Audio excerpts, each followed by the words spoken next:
Hi everyone, back today with another doodle, and yeah, I thought I'd just give you, get out of the way, hold on a second, let me just go back a second.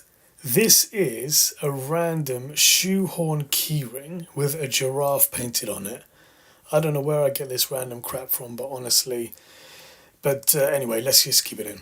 So what I wanted this video to be about is just to kind of think about how odd combinations work, how opposites attract, and how, two people or two opposing ideas can actually work well together, So you can see that what I've done is kind of using the blue pastel with the kind of red pinkish highlighter to represent that.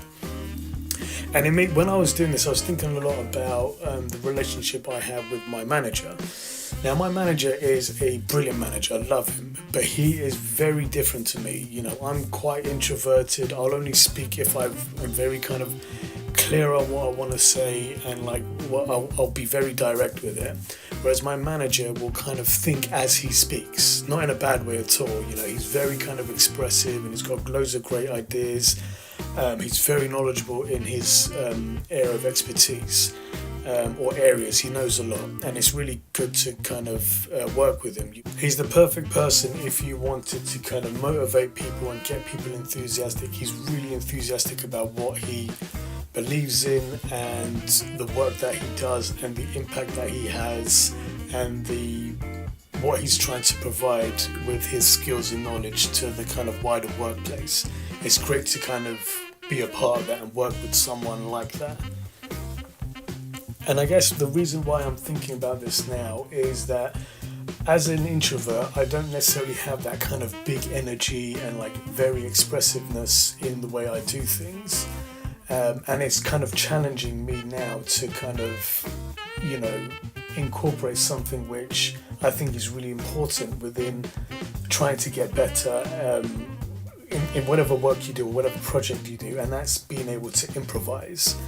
Even though I'm, self-admittingly quite monotone in how I deliver things, I think I'm very adaptable and I can improvise. And I think that's a really important skill to have. I think I do that a lot when it comes to ideas. I'll think of, just like a shape or a form or a colour, and then as soon as I put pen to page or put whatever, pencil whatever to page, I'll start to kind of improvise in the moment and think, oh, that shape works with this, and how will that work? And just go from there. Anyway, thanks for listening, everyone, and I'll see you next time. Peace. Oh, there's a bit more to go, actually. What should I talk about? Yes, that is, yes. Improvising is really good. I think sometimes I can be quite fixed and quite singular-minded. If I've got an idea in my head, I won't want to deviate from it.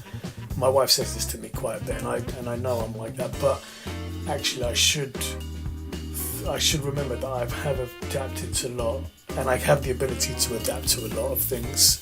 So just kind of roll with the punches and not be so fixed. Okay, now we're done. Peace. See you next time. Blah.